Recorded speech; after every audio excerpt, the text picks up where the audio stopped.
Welcome back. ఈరోజు exceptions గురించి ఏదైతే కాన్సెప్చువల్ వీడియోలో మాట్లాడామో అది ఈరోజు మనం ప్రాక్టీస్లో పెట్టారు కాబట్టి ఈ హ్యాండ్స్ ఆన్ వీడియో ఎవరైతే చూడలేదో go back please watch that out and come back here. So first వచ్చేసి మనం లాజికల్ అట్లా మాట్లాడుకుంటూ వచ్చాం సింటాక్టికల్ రైట్. సో అదే ఒకసారి మాట్లాడదాం ఇక్కడ కూడా. So a is equals to input of some value some enter something enter n enter a. ఇక్కడ మీరు ఏం చేద్దామంటే ఒక ఫర్ లూప్ పెడదాం for i in range of a print i ఏమంటుంది సింటాక్స్ ఎర్రర్ అంటే దాని అర్థం ఏంటి సమ్ ఎక్సెప్షన్ సారీ ఎర్రర్ అనమాట. సో ఒక ఎర్రర్ అయితే రేజ్ అయింది అది సింటాక్స్ ఎర్రర్. అట్లా నేను లాజికల్ గా మాట్లాడితే ఈ ఎర్రర్ ఎవరు ఫిక్స్ చేయాలి? నేను ఫిక్స్ చేయాలి. కోడర్ నేను రాస్తున్నాను కాబట్టి నేను ఫిక్స్ చేయాలి. నాకు ముందే తెలిసిపోతుంది. అంటే మొత్తం రన్ అవుతున్నప్పుడు కాదు, అంటే కార్ తయారైపోయాక కాదు, కార్ తయారైతున్నప్పుడే నట్లు లూజ్గా ఉన్నాయనో నాకు అర్థమైంది, నేను ఫిక్స్ చేశాను కదా. సో రన్ టైంలో కూడా రన్ అవుతుంది, టెస్ట్ జరిగింది, బాగానే ఉంది, పంపించేసాను అవుట్పుట్కి. ఓకే, సో అట్లానే ఇప్పుడు లాజికల్ ఎర్రర్ మాట్లాడాలి అంటే సపోజ్ ప్రింట్ ఐ బదులు నేను ఏ రాశాను అనుకోండి, 5 ఇచ్చి ప్రతిసారి నాకు 5 ప్రింట్ అవుతుంది. నాకు యాక్చువల్లీ 0 1 2 3 4 ప్రింట్ అవ్వాలి. అది ఎవరికి తెలుస్తుంది? నాకు తెలియాలా? డెవలపర్ నేనే కదా, నాకే తెలియాలి. నేను తప్పు ఎట్లా చేశాను అన్నది నేనే డీబగ్ చేసుకోవాలి. పైథాన్ చెప్పట్లేదు నాకు అక్కడ ఎర్రర్ అని, బట్ మాట్లాడితే లాజికల్ గా నేను తప్పు రాశాను, లాజికల్ ఎర్రర్. నాకు సింటాక్స్ ఎర్రర్ చూసారు, ఇప్పుడు లాజికల్ ఎర్రర్ చూసారు. ఇప్పుడు నెక్స్ట్ మనం చూడాల్సింది రన్ టైం ఎర్రర్. అంటే రన్ చేస్తున్నప్పుడు ఆటోమేటిక్ గా కోడ్ అంతా బాగానే ఉంది అనుకున్నాక మనం ఎప్పుడు రెగ్యులర్ గా మాట్లాడే మన దాని పేరేంటి డివైడ్ ఉంటుంది కదా. సో అదే మాట్లాడదాం, అదే మీకు ఈజీ ఉంటుంది. So print of a by b, simple a by b. Run అంత బాగానే రన్ అయింది, సింటాక్స్ ఎర్రర్ లేదు, లాజికల్ ఎర్రర్ ఉందో లేదో మీరే చెప్తారు. సో లాజికల్ ఎర్రర్ కూడా లేదు, బాగుంది. సో ఇప్పుడు మనం ఎక్సెప్షన్ అంటే రన్ టైం ఎర్రర్ వస్తుందా లేదా చూద్దాం. 10 0 ఏమైంది? Division by 0 error. ఒక ఎర్రర్ వస్తుంది ఎర్ర కలర్ అక్షరాలతో. అంటే ప్రోగ్రామ్ దీని కింద ఇంకో ప్రింట్ రాస్తాను నేను సింపుల్ గా, ఏ బాయ్స్. ఇది కూడా యాక్చువల్లీ నాకు మొత్తం ప్రోగ్రామ్ ప్రింట్ అవ్వాలి, ప్రోగ్రామ్ క్రాష్ అవుతుందా లేదా అని చెప్పడానికి నేను చిన్న ఎగ్జాంపుల్ చెప్తున్నాను.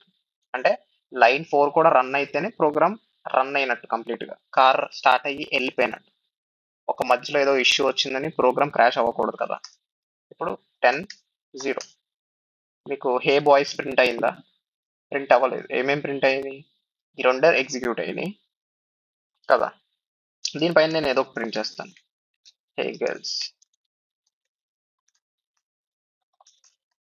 సో హే గర్ల్స్ ప్రింట్ అయింది, కానీ హే బాయ్స్ ప్రింట్ అవ్వలేదు. అంటే ఏ బై బి దగ్గర ఎర్రర్ ఇష్యూ అయింది. సో ఈ ఎర్రర్ ని హ్యాండిల్ చేస్తే కానీ హే బాయ్స్ ప్రింట్ అవ్వదు. సో ఆ హ్యాండిల్ చేయడానికి నేను ఏం చెప్తాను, ఏ ఎర్రర్ వచ్చింది ఇక్కడ? 0 డివిజన్ ఎర్రర్ వచ్చింది. అది ఆల్రెడీ నేను మాట్లాడాను, different type of errors. So నేను ఇప్పుడు ట్రై బ్లాక్ రాస్తాను. ట్రై బ్లాక్ లోకి వీళ్ళందరినీ పంపిస్తాను. ఎవరందరినీ? నాకు డౌట్ గా ఉన్న అందరినీ పంపిస్తాను. నాకు డౌట్ గా ఎవరున్నారు? అందరూ ఉన్నారు, కాకపోతే ఇది మెయిన్ డౌట్ కదా. సో నేను ఇదంతా బయట పెట్టుకోవచ్చు యాక్చువల్లీ. ఇది నాకు డౌట్ లేనివి ఇదంతా బయట పెట్టుకోవచ్చు నేను. ఓకే, ఇది బయట పెట్టి ఇదంతా ఇండెంటేషన్ తీసేయాలి. మరి పైథాన్ కదా, మీరు మామూలు వేరే చోట అయితే బ్రాకెట్స్ వాడతారు కాబట్టి అంత మంచిగా ఉంటుంది, కానీ పైథాన్లో ఇండెంటేషన్ తీసి ట్రై బ్లాక్ మాత్రం ఇండెంటేషన్ పెట్టాను. అంతా వర్కౌట్ అయితే అంతా మంచిగా ఉంటే నువ్వు మంచిగా ఎండ్ చేసే ఎక్స్, లేకపోతే తేడా వస్తే ఎక్సెప్ట్ బ్లాక్ని వాడుకో. అండ్ సమ్ ఇష్యూ వచ్చింది అని. ఓకే, సో 10 0 ఏమని అంటుంది? ఇదంతా బాగానే ప్రింట్ అయిపోయింది. నీకు కన్ఫ్యూజన్ గా ఉంటే ఇది తీసేద్దాం, హే గర్ల్స్ తీసేద్దాం. తీసేసి ఇప్పుడు ఇష్యూ వచ్చింది అని చెప్తుంది, చెప్పి వాయిస్ కూడా ప్రింట్ అయింది. అంటే దాని అర్థం ఏంటి? అంతా మంచిగానే ఎగ్జిక్యూట్ అయింది, end of the program end అయింది, క్రాష్ అయిపోలేదు, ఇష్యూ అని చెప్తుంది. కాకపోతే ఇష్యూ క్లియర్ గా చెప్పాలి కదా బాబు. ఇష్యూ క్లియర్ గా చెప్పకపోతే ఎట్లా? అప్పుడు ఏం చేయాలి అంటే నువ్వు కరెక్ట్ గా తెలియాలి నీకు, యూజర్కి ఇష్యూ ఏంటి అన్నది తెలియాలి. ఈ రోజు ఒక ఇష్యూ వచ్చింది, రేపు వేరే ఇష్యూ వచ్చింది, రేపు వేరే ఇష్యూ వచ్చింది, రేపు వేరే ఎక్సెప్షన్ వచ్చింది బయటికి. సో ఏ ఎక్సెప్షన్ వస్తే ఆ ఎక్సెప్షన్ చెప్పాలి, మరి అది ప్రోగ్రామర్ లక్షణం. సిపిటిఐ పోయినా కదా ఎక్సెప్షన్ స్పెల్లింగ్ కాదా? చూద్దాం. యా. సో ఎక్సెప్షన్ యాజ్ అని ఒక వేరియబుల్ పెడితే ఏ ఎక్సెప్షన్ చెప్తుంది అనమాట ఏం ప్రింట్ చేస్తే. ఓకే, లేదు నీకే ఎంత తొత్తర ఉంది, నాకు ఎక్సెప్షన్స్ పేర్లన్నీ తెలుసు అంటే zero division division SION error అంతే. ఇది జీరో డివిజన్ ఎర్రర్ అని దాని పేరు అనుకుంటా, చూద్దాం. సో యా, సో ఇట్లయినా రాయొచ్చు నువ్వు. నీకు ఎర్రర్ పేరు తెలిస్తే ఎక్సెప్షన్ ని డిఫైన్ చేసుకో. నాకు తెలియదురా ఏదో ఎక్సెప్షన్ నన్ను పట్టుకుని తినుకో అని అంటే నువ్వు డైరెక్ట్ ఎక్సెప్షన్ అని చెప్పొచ్చు. ఓకే, సో ఇప్పుడు నీకు ఒక ఎక్సెప్షన్ మాత్రమే హ్యాండిల్ చేసావు. వేరే ఎక్సెప్షన్ రేజ్ అయితే ఏంటి పరిస్థితి? ఇప్పుడు 10 ఇచ్చాను సపోజ్, రన్ చేశాను. రన్ చేశాక సపోజ్ ఇది రన్ అవ్వట్లేదు, సంథింగ్ ఏదో ఇష్యూ. మళ్ళీ ఒకసారి కాపీ పేస్ట్ చేద్దాం. ఏమైంది?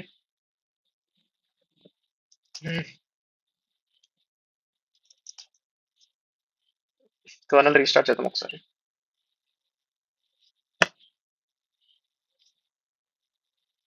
Yeah, connected, colonel ready. Yeah, ఇప్పుడు వర్క్ అవుతుంది. సో 10 ఒకటి స్ట్రింగ్ ఇస్తా. ఇప్పుడు ఏమంటుంది? ఎక్సెప్షన్ హ్యాండిల్ చేసావు కదా మరి నువ్వు, మళ్ళీ ఎర్రర్ వస్తుందేంటి? నీకు నచ్చిన హ్యాండిల్ చేస్తే సరిపోతుందా? ఇప్పుడు ఇంకో ఎక్సెప్షన్ చెప్తుంది, అది వాల్యూ ఎర్రర్ అని చెప్తుంది. అలాంటప్పుడు ఏం చేయాలంటే అది కూడా హ్యాండిల్ చేద్దాం. ఏమంటారు? అలా ఎన్ని వస్తే ఎన్ని హ్యాండిల్ చేస్తావు? అన్ని చేస్తావా కూర్చుని? చేయలేవు కదా. అలాంటి టైంలో ఏం చేయాలంటే ఎక్సెప్ట్ అని జస్ట్ పెట్టేసి జస్ట్ అదర్ అదర్ ఎక్సెప్షన్స్ వచ్చి ఇట్లా రాయొచ్చు. అది ఆప్షన్ ఉంది. Okay, 1 second. Except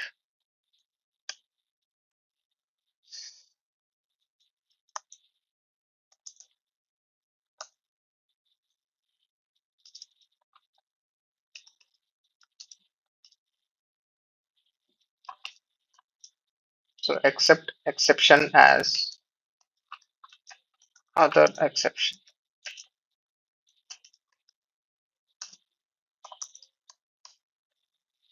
Invalid literal for int with base. Okay, so ఇది కూడా యాక్చువల్లీ మనం ఎక్కడ హ్యాండిల్ చేస్తున్నాము అంటే ఏ బై బిని హ్యాండిల్ చేస్తున్నాం కదా. కాకపోతే ఇక్కడ ఇష్యూ ఎక్కడ వస్తుంది అంటే నువ్వు ఈ బి అన్న వేరియబుల్ నువ్వు ఏ అని ఇస్తున్నావు కదా, వాల్యూ ఏ అని ఇస్తున్నావు. ఏని ఇంటీజర్ కన్వర్ట్ చేయబోతున్నావు అంటే ఎక్సెప్షన్ ఎక్కడ రైజ్ అవుతుంది? ఈ ఏరియాలో రైజ్ అవుతుంది. కానీ ఇది బయట ఉంది కదా, ట్రై బ్లాక్ లోపల ఉన్నాయి మాత్రమే అది రిస్క్ తీసుకుంటది, ట్రై చేద్దాం లేరవై అని. అందుకని నేను రెండు లోపల పెడుతున్నాయి పట్టు. ఇప్పుడు చూడండి 10A. ఫస్ట్ ఇది తీసేద్దాం, ఇది తీసేసిన వర్క్ అవ్వాలి ఎక్సెప్షన్. ఓకే, మళ్ళీ మళ్ళీ ఇష్యూ వచ్చినట్టుంది ఇది. సో మీరు అన్నిసార్లు రన్ చేస్తే ఇదే ఒక ఇష్యూ వస్తుంది అనమాట ఈ జూపిటర్ నోట్బుక్తో. మళ్ళీ కర్నల్ రీస్టార్ట్ చేయాల్సిన పరిస్థితి. So keep an eye on this particular thing. connected, kernel ready. Yeah. So A10BA. So ఇక్కడ చూసారా, ఏమి ఇవ్వకపోయినా జస్ట్ అంటే అదర్ ఎక్సెప్షన్స్ అన్ని ఇక్కడ క్యాచ్ అయిపోతాయి. లేదు నువ్వు పర్టికులర్గా అదర్ ఎక్సెప్షన్ కి నువ్వు పర్టికులర్ తెలియాలి అంటే దానికి మనం ఫస్ట్ మెథడ్ ఒకటి పెట్టుకున్నాం. ఏంటి? ఇట్లా రాసుకొని ఎక్సెప్షన్ కి వి ప్రింట్ చేసుకుంటే ఆ వేరియబుల్ ని నీకు అర్థమైపోతుంది అని చెప్పాను కదా. సో అప్పుడు దీని అర్థం ఏంటి? ఇది కరెక్ట్ తెలుస్తుంది ఏం ఎక్సెప్షన్ తగిలిందిరా అని. ఇన్వాలిడ్ లిటరల్ ఫర్ ఇంట్ విత్ బేస్ 10 ఏ అని ఇచ్చావు నువ్వు, కాకపోతే నువ్వు ఇంటీజర్ ఇవ్వాలి ఆడ అని చెప్తుంది. ఇంటీజర్ కన్వర్షన్ జరుగుతుంది కానీ నువ్వు ఒక స్ట్రింగ్ ఇచ్చి ఇంటీజర్ కన్వర్ట్ చేయమంటున్నావు అని చెప్తుంది అనమాట. So this is the another type of handling already available exceptions. Okay, so ఇప్పుడు ఈ పర్టికులర్ ప్రింట్ హే బాయ్స్ అన్నది ఎప్పుడైనా సరే ఎగ్జిక్యూట్ అవ్వాలి. అంటే ఆ ఎక్సెప్షన్ నడిచిన ఎక్సెప్షన్ జరిగిన ఎక్సెప్షన్ రేజ్ అయినా ఆ హే బాయ్స్ అన్నది రావాలి, ఎక్సెప్షన్ రేజ్ అవ్వకపోయినా హే బాయ్స్ అన్నది రావాలి. అలాంటప్పుడు ఏం రాయాలి? ఫైనల్లీ బ్లాక్ లో పెట్టాలి దీన్ని తీసుకెళ్ళి. ఓకే, అంటే ఇది ఎప్పుడైనా వస్తుంది. ఇప్పుడు ప్రింట్ అయింది, ఎక్సెప్షన్ రేజ్ అయినప్పుడు ప్రింట్ అయింది, ఎక్సెప్షన్ రేజ్ అవనప్పుడు ప్రింట్ అయింది. అది ఫైనల్లీ బ్లాక్ లోకి వెళ్తుంది. అదే దీన్ని ఎల్స్ బ్లాక్ లో పెడితే ఏమవుతుందో మీరే చూడండి. అంటే ఏమవ్వాలి? ట్రై బ్లాక్ కరెక్ట్ గా జరిగితేనే ఎల్స్ బ్లాక్ ఎగ్జిక్యూట్ అవుతుంది. అదే ఏదైనా ఎక్సెప్షన్ రేజ్ అయితే ఎల్స్ బ్లాక్ ఎగ్జిక్యూట్ అవ్వదు. దానికి ఎగ్జాంపుల్ ఇప్పుడు చూపిస్తున్నాను. కరెక్ట్ గా ఎగ్జిక్యూట్ అయింది, అందుకు hey boys else black execute అయింది. అదే సరిగ్గా ఎగ్జిక్యూట్ అవ్వలేదు, అప్పుడు ఏమైంది? హే బాయ్స్ వచ్చిందా బయటికి? రాలేదు, ఇన్వాలిడ్ లిటరల్ అని ఒక ఎర్రర్ తో క్లోజ్ అయిపోయింది. అర్థమైందా? సో ఒరే ఇప్పుడు ఫైనల్లీ ఎందుకురా నేను బయట పెట్టినా నాకు పని బాగానే అవుతుంది కదా అంటే ఇప్పుడు ఇట్లా వచ్చింది. సో టూ టూ పెట్టాను ఇప్పుడు వస్తుంది. లేదా ఎర్రర్ వచ్చినా ఇది వస్తుంది. అదే నేను బయట పెట్టాను అనుకో సేమ్ అదే కదా అవుట్పుట్. అంటే ఇట్లా బయట పెట్టాను ఏ బ్లాక్ రాయలేదు, ఇట్లా పెట్టినా నేను ఎర్రర్ తెచ్చుకున్నా వస్తుంది, హే బాయ్స్ ఎర్రర్ తెచ్చుకోపోయినా వస్తుంది కరెక్ట్ బాగానే చెప్పు. కాకపోతే ఇది ఎప్పుడు వస్తుంది అంటే ఇప్పుడు నువ్వు ఇది ఒక ట్రై బ్లాక్ ని ఇట్లా డైరెక్ట్ రాసావు, అది ఇప్పుడు ఒక ఫంక్షన్ లో ఉంది ఇది. ఓకే ఫంక్షన్ లో ఉంది ఇదంతా అనుకుందాం, నేను ఎదరికి జరపట్లేదు అనుకోండి, ఇదంతా ఇండెంట్ చేయట్లేదు, నేను ఇండెంట్ చేశాను అనుకోండి. సో అప్పుడు ఈ ట్రై బ్లాక్ లో జరిగాక నువ్వు ప్రింట్ చేయట్లేదు, రిటర్న్ చేసేస్తావు, రిటర్న్ ఏ బై బి ఇట్లా అంటున్నావు. అప్పుడు ఏమవుతుంది, మొత్తం వాల్యూ రిటర్న్ అయిపోతుంది బయటికి, అంతేనా, ఏ బై బి వాల్యూ బయటికి వెళ్ళిపోతుంది, అంతే తప్పితే హే బాయ్స్ అనేది ప్రింట్ అవ్వదు కదా. అదే హే బాయ్స్ కూడా ప్రింట్ అవ్వాలి అలాంటి టైంలో అని అన్నప్పుడు ఫైనల్లీ వర్క్ అవుతుంది అనమాట. అర్థమైందా? సో ఫైనల్లీ ఒక usage. So this is all the blocks usage. And ఇప్పుడు మనం మాట్లాడబోయేది మన main key user define function. So నేను ఒక క్లాస్ క్రియేట్ చేయబోతున్నాను. క్లాస్ ఏం పేరు పెడదాం, ఒక పాజిటివ్ నెంబర్ అట్లానే పెడదాం, లేకపోతే నెగిటివ్ నెంబర్ ఎక్సెప్షన్ అనుకుందాం దాని పేరు. ఓకే, దీన్ని ఎక్కడి నుంచి ఇన్హెరిట్ చేస్తానని చెప్పాను, ఎక్సెప్షన్ క్లాస్ నుంచి కదా. సో ఇట్లా రాయడం ఆనవాయితీ. లోపల నేను జస్ట్ ఒక పాస్ స్టేట్మెంట్ ఇచ్చి క్లోజ్ చేస్తాను. నాకు ఏమీ వద్దు, జస్ట్ ఎక్సెప్షన్ ని క్రియేట్ చేసుకున్నా అంతే. ఆ ఎక్సెప్షన్ నాకు ఏం చేయక్కర్లేదు. ఓకే, సో నెక్స్ట్ వచ్చేసి మీరు వాడుకోవాలి ఈ ఎక్సెప్షన్ ఎక్కడైనా కదా. సో వాడుకోవడానికి నేను ఒక కొత్తగా రాస్తున్నాను అనమాట. ఇప్పుడు area of triangle A is equals to suppose L is equals to input of L enter చేయమని చెప్తాం. సేమ్ అట్లానే H is equals to input of H, ఇట్లా హెచ్ ఎంటర్ చేయమని చెప్తాం. సో ఇప్పుడు నువ్వు ఏం చేయబోతున్నావు అంటే ఏరియాకి మనం ఇందాక రాసిన కోడే. సో ఇఫ్ కండిషన్ అన్ని పెట్టేస్తున్నాను ఫస్టే, లేదంటే మీకు మళ్ళీ ఎక్స్ప్లెయిన్ చేయమంటే ఇట్లా రాస్తాను. So first area is equals to 0.5 star L into H print area right. So 10 5 25 area of the triangle is 25. So అట్లానే నేను 10 -5 ఏరియా ఆఫ్ ద ట్రయాంగిల్ ఎంత -25. అసలు ఏరియాలో -25 ఉంటుందా? అరే ఏం చెప్తున్నారు, ఏరియాలో మైనస్ ఎందుకు ఉంటుందా అంటే, సో ఇప్పుడు నువ్వు ఈ ఎక్సెప్షన్ హ్యాండిల్ చేయాల్సిన పొజిషన్ వచ్చింది, అది లాజికల్ గా తప్పు, కానీ దాన్ని ఎవరు పట్టుకోలేకపోతున్నారు. సో నీ అంతకు నువ్వు స్వతహాగా దిగి ఇది లాజికల్ ఎక్సెప్షన్ అవుతుంది అని నీకు అర్థమైంది, కానీ యూజర్ కదా ఇన్పుట్స్ ఇచ్చేది, యూజర్ నువ్వు ఎలా కట్టడి చేయగలుగుతావు? యూజర్ నువ్వు ఆపాలి, యూజర్ క్రాష్ అవ్వకుండా కాదు తప్పు చేయకుండా ఆపాలి. క్రాష్ అవ్వడం వేరే పద్ధతి, క్రాష్ అయ్యే వాటిని ఆపాలి కరెక్టే, క్రాష్ అవ్వనాట్లని వాడు తప్పు చేస్తున్నాడు దాన్ని ఆపాలి, వాడి పాస్వర్డ్ తక్కువ స్ట్రెంత్ ఎంతో పెట్టుకుంటున్నాడు దాన్ని ఆపాలి, వాటికి కూడా నీ ఎక్సెప్షన్స్ అవసరం.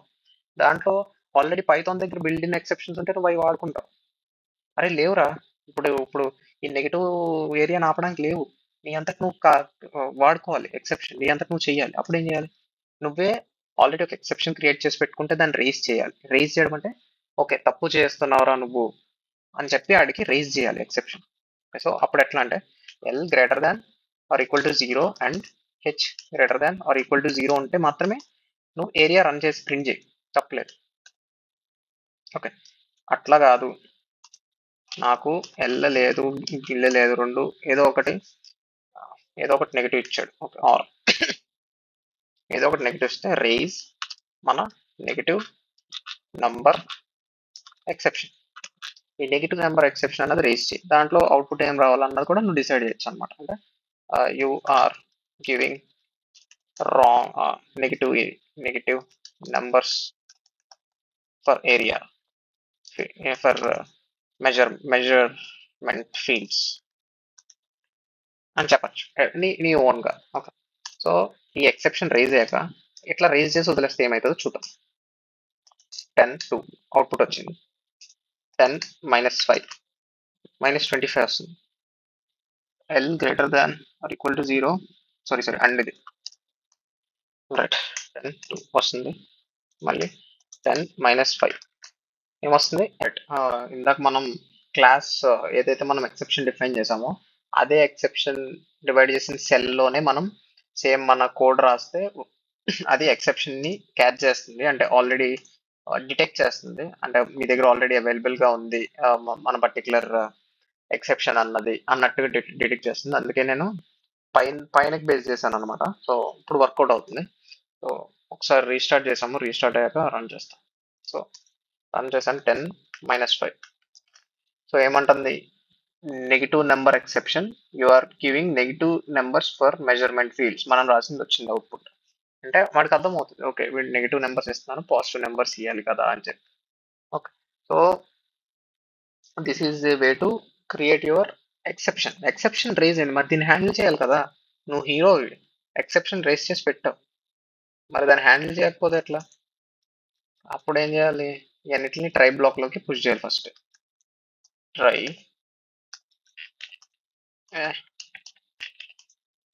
సేమ్ ఇట్లానే దీన్ని పుష్ చేయి, ఈ ఇఫ్ని పుష్ చేయి, ఇఫ్ లోపలికి వెళ్తాయి, ఎల్స్ లోపలికి వెళ్తాయి. తర్వాత క్యాచ్, క్యాచ్ బదులు ఎక్సెప్ట్, ఎక్సెప్ట్ మన ఎక్సెప్షన్ క్యాచ్ చేయి. ఓకే, సో నువ్వు క్యాచ్ చేయొచ్చు. ఎట్లా అంటే జస్ట్ ఇట్లా ఇట్లా క్లోజ్ చేసేయచ్చు, except exception as v print b 10 -5. So ఇక్కడ ఏమొస్తుంది, క్లియర్గా ప్రోగ్రామ్ అన్నది ఎండ్ అవ్వట్లేదు. ఓకే, మంచిగా సరే, ప్రోగ్రామ్ అన్నది క్రాష్ అవ్వట్లేదు, మంచిగా ఎండ్ అవుతుంది చూసారా. సో ఇప్పుడు నేను ఇక్కడ ఏమన్నా రాశాను అనుకోండి, అవుట్ బయట print program, program only ended 10 -5. So ఆ తప్పు వస్తుందని చెప్తుంది, ప్రోగ్రామ్ క్రాష్ అవ్వట్లేదు, సక్సెస్ఫుల్ గా ఎండ్ అవుతుంది. అంతకుమించి ఇంకేం కావాలి. అదే మంచిగా రన్ అవుతుంది అనుకోండి ప్రోగ్రామ్, ఇష్యూ లేకుండా, అప్పుడు మీరు ఏం ఫీల్డ్ పెట్టచ్చు, ఏం పెట్టచ్చు, ఎల్స్ పెట్టచ్చు. ఎల్స్ లో మన ప్రింట్ ఏరియా, ఇది ఇక్కడ పీక్ ఎండింగ్, ఇక్కడ ఎందుకు ఇది. ఓకే, అంటే ఇది ట్రై బ్లాక్ అంతా కరెక్ట్ గా మంచిగా జరిగింది అనుకున్నట్టు జరిగితే ఈ ఎల్స్ బ్లాక్ లోకి వచ్చి ఏరియా ప్రింట్ చేయి. అదే కదా లాజిక్. ఇక్కడ నువ్వు ఇక్కడ రాయొచ్చు, తప్పులేదు. కానీ ఎల్స్ బ్లాక్ ఉన్న ఉపయోగాన్ని మనం యూటిలైజ్ చేసుకోనికి, ఓకే ఇదంతా మంచిగా ఎగ్జిక్యూట్ అయిన తర్వాత డైరెక్ట్ ఎల్స్ బ్లాకే కదా ఎగ్జిక్యూట్ అయ్యింది, సో ఏరియా ఇక్కడ ప్రింట్ చేయబోతున్నా. లేదు ఏదన్నా ఇష్యూ ఇక్కడే వచ్చింది అంటే ఎల్స్ ఎక్సెప్ట్ బ్లాక్ క్యాచ్ చేస్తుంది. ఓకే, లేదు అంటే మీరు ఫైనలీ బ్లాక్. ఓకే, మీరు ఎప్పుడైనా రిటర్న్ వాడితే ఇక్కడ రిటర్న్ అయిపోయి మంచిగా జరిగింది అనుకోండి, ఏ ఇష్యూ రాకుండా ట్రై బ్లాక్ లో రిటర్న్ అయిపోయి ప్రింట్ అన్నది జరగదు లాస్ట్ లోది కదా. సో మీకు అది జరగాలి అంటే ఫైనలీ బ్లాక్ కావాలి.